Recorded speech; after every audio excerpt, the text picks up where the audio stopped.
Hello, everyone, and welcome to the first ever Set the Tempo post-game reaction. I am your host, Tyler Conium, and I wish we were coming with some better news. It looked so close in the fourth quarter there, but the Toronto Tempo rocking the Tempo jersey today, of course, if you're watching that on YouTube. They dropped the first ever game in franchise history, 68-65 to the Washington Mystics. So a bit of a bummer.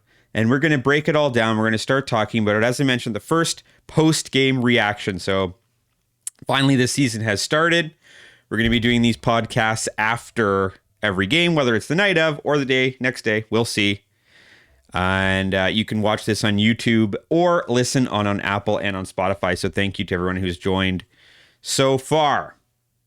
So the Tempo dropped 68-65, like I said, to the Mystics. But there's a lot of positives. There are certainly some negatives, and we'll talk about those too, because that's the job here, is to talk about it all. The first positive is that the city of Toronto, the country of Canada, has a WNBA basketball team, and they are playing regular season games. And it was awesome just to see the atmosphere, and we knew that that was going to be the case, right? We've seen how Toronto shows out for the Raptors, for the Scepters, all of our teams in Toronto. Toronto shows up, and they did. And there was some Andre DeGrasse was there. You had some Toronto Raptors there. Masai Ujiri was even there, despite the fact that he is now the president of the Dallas Mavericks. Lot of big names in attendance, and the crowd was great. The crowd was awesome. And I like, because it's Coca-Cola Coliseum, it is a bit of a smaller venue, but it's going to be packed every time. And I would much rather a smaller building that's packed and loud versus a bigger building that is not. And you see some of the other, like Golden State Valkyries, play in the Chase Center that is often not sold out, and just a much better atmosphere there in Toronto. So that is, of course, the big positive to come out of that, is just that this season has gotten started. Fans are excited. They showed off the new Rebel jerseys today. They look great. They are sort of like the kind of the opposite, I guess, with the blue and accented with the bourgeois, the burgundy, however you want to say it there, and they look great. I have to get one of those. I've got the initial, if you're watching this one, this is the initial 26 that they released for the members, which is really cool. But I want to get, probably a Kiki Rice even, or I don't know. But the Rebel jerseys look pretty darn cool. So let's talk about the basketball game. They lose, and really, it was one of those games where every time they trailed for most of the game, but every time they were about to get close and just needed that one bucket, they couldn't do it. They shot 27%. We're going to start, I want to talk about the positives, but that really, at the end of the day, they shot 5 of 25 from 3.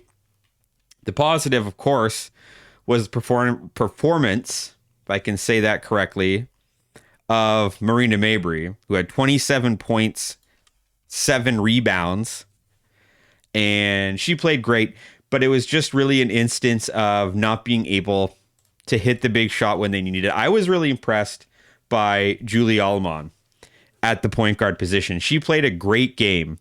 Now, not necessarily lighting up the scoreboard. She only had 3 points, and that was on a 3-pointer that came in the first half. But she really ran that offense well. And it's crazy when you look at it. 3 points, 2 assists, 1 steal. It's stuff like that that doesn't pop out, but she played a very controlled game, a very good game. She had no turnovers, playing 30 minutes as your starting point guard. And I don't know what else you can really ask from that. Again, Marina Mabrey, 6 of 18, it's not the greatest shooting night, only 3 of 9 from 3. I guess a criticism there is she took a lot of deep shots that I don't think you necessarily needed in that point in time, but that's her game, right? And she's going to hit those often enough that you can ride with that. And it wasn't a great shooting night from Brittany Sykes either, who made the first ever regular season field goal in the Toronto Tempo history. She went 4 of 18. But there were definitely positives. I think Sabaly had a really good game. She played hard. We're not going to necessarily have to talk about all the teams struggling on offense, because all the teams struggled on offense. They shot 27%, so that much is obvious. But I think Sabaly played a great game. She did have the 5 fouls. She did have 3 steals and a block, which I think can't be understated as well. Looked like there might have been some injuries or an injury scare there that she committed that. And Yuskaita played really well too. In 15 minutes, she shot 2 of 5. She had 7 points. She only had 2 turnovers. I thought she played really, really well. At the end of the day, the story of the game, and it's going to be chemistry, right? We saw some chemistry issues at the end there with the inbound pass with Brittany Sykes and Yuskaita, and there was a bit of confusion there and who's going to inbound it and who's going to do what. And that's going to come with time. And that's going to come with experience. And you've got a team, I've talked about this before, that it's unlike any other team where you're just taking all these players and bringing them in. You don't have a situation where, well, half the team played together last year. Half the teams played together before. A couple of these players have played together, but not in this way. So that's going to take a while. Camp is short, right? Especially in a season where you had all this CBA stuff going on. So really the positives were that the crowd was electric. The crowd's going to be there, and you're going to have a great crowd all season long. I thought Marina Mabrey played a hell of a game. She played controlled. She played with that aggression that she's known for, but she kept it, it never got too much, didn't risk, tacks or anything like that. So she played really well. Thought Brittany Sykes played a really good defensive game, struggled offensively, but again, so did everybody else. Really impressed with Julie Allemand and really impressed with Sabali as well. Just the IQ is there. It's just going to be learning how to play with each other. And then Kiki Rice, as a rookie, she played 17 and a half minutes. She didn't score. She did have 3 rebounds and an assist. She played off the ball a little bit too when she was on the floor with Allemand early on when Brittany Sykes came out with a little bit of an injury there. And you could just tell Kiki Rice was playing a little bit tentative, right? Didn't want to take a ton of shots. Only took 3 shots in the game. 2 of them were from 3. Didn't want to do too much. Looked a little bit hesitant. And that's going to come with experience as well. And, also hats off to the Washington Mystics. They didn't shoot all that great either. But Sonia Citrone was 9 of 12. She had 26 points. She was 3 of 6 from 3. 5 of 8 from the free throw line. Shakira Austin, man. And this is an instance where the Tempo tried to sign Shakira Austin in the offseason. They signed her to a multi-year contract. She's a restricted free agent. Washington matched it. And you see tonight where Toronto is going to be lacking, and that's going to be down low. It's going to be at the center position. It's going to be at the power forward position. And you have Shakira Austin, who came out 18 points, 11 rebounds, 2 assists, 2 steals, 2 blocks. Was a plus 13. Absolutely filled the stat sheet in 27 minutes. And then you even had Kiki Irfan as well, 5 of 9 for 12 points. So between Citrone, Austin, and Irfan, just really no answers on that end, even though they did play well enough defensively. Washington, again, only shot 39%. They missed a ton of shots. They missed a ton of opportunities. Toronto was just never able to capitalize that. There were 4 or 5 times in that basketball game where if they could have just gone on a run of offensive 3-4 buckets in a row, they potentially go up by 10 in that game because they were making defensive stops. They were getting their 3-4 stops in a row, but just couldn't get that extra bucket to go. I didn't think Lauren Betts looked particularly good. UCLA teammate of Kiki Rice. In 12 minutes, she was 0 of 4 and was a minus 10. She looked really, really shaky.